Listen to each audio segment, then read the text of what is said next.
The ride home was unbearable because I had no one to share my pain. Hello? Anyone there? We're in here, Richard. Richard crosses to the dining room doorway. The shingles are stacked. Good morning, Mariam. You look as if you can use a cold glass of apple juice. Here, sit down while I fetch the nails. Sebastian stands. Thank you for the cold drink, Mariam. I'd like to finish our talk later, if you don't mind. All right. Cool off and keep her company until I return. That won't be a problem, sir. Sebastian exits. Here, let me get you a drink. Is it always this hot? No, but it's unusually hot for August. It's not keeping the wasps from flying around, though. I know, but it makes me not want to go outside. She hands him the glass. Thank you. A man would go delirious if he couldn't drink on a day like this. Yes, I'm sure he would. So, how do you spend your hours of the day? Oh, I try to keep things clean around here, and I do occasional sewing. It keeps me busy. Work can do that, all right. What about for fun? What do you like to do? Fun? Yes, going to movies, dancing, that sort of thing. You do have fun, don't you? I don't go out much. I believe people deserve a good time once in a while. I promised myself if I ever survived this damn war, I'd spend more time living than just working. What was he like? Who? Morgan. How do you mean? We hardly knew each other in boot camp. He's a good man. How did you meet? That was a long time ago. I went with some girlfriends to the Lyric Theater in Traverse City.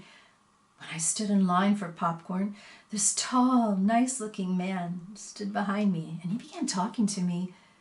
Before I knew it, we were sitting in the back of the theater sharing popcorn and whispering.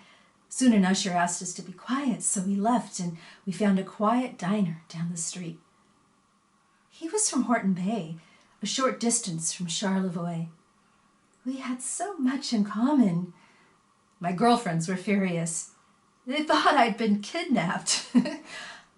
Our ride home was spent gushing over how handsome he was and what a stroke of luck I had in meeting him. We were inseparable. Morgan introduced me to his family, and I immediately fell in love with his grandpa, William McKinley. We spent our first summer hiking through the woods and fishing in their small rowboat named Harriet's Yacht in Walloon Lake. Before I met Morgan, I had returned from college with a degree in fine arts, and my family began to worry I was wasting my time. I had planned to travel to Paris that fall. I loved painting, but after meeting him, it changed everything. Without my family's approval, we eloped to Mackinac Island and quietly married with a few friends and his family present. And we spent a full week on the island talking about our future. What work did he do before the war? He was good with his hands, and he could build anything out of wood. But with the Depression, times were hard, and so he found what he could. Mostly odd jobs here and there. Was he a religious man? No, not religious, but he believed in God. Grandpa McKinley taught him buildings don't speak anything about the man, but the deeds you share are what matters most.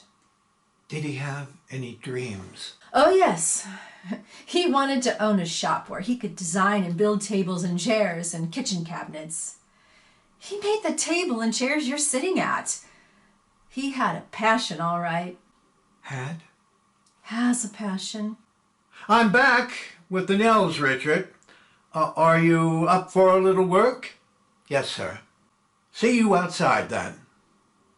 Sebastian exits as Richard stands. Thank you for the drink and conversation.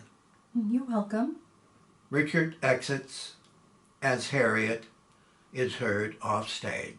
Mariam, was that Morgan you were talking to? No, it wasn't. I thought it was. Is there any more aspirin? I've got a splitting headache. Yes, I'll be right there. Marian appears frozen, with her arms wrapped around her body, as the lights slowly dim. Morgan steps into the bedroom doorway, dressed in his military uniform. He stares, unnoticed, at Mariam, as the lights slowly dim to black.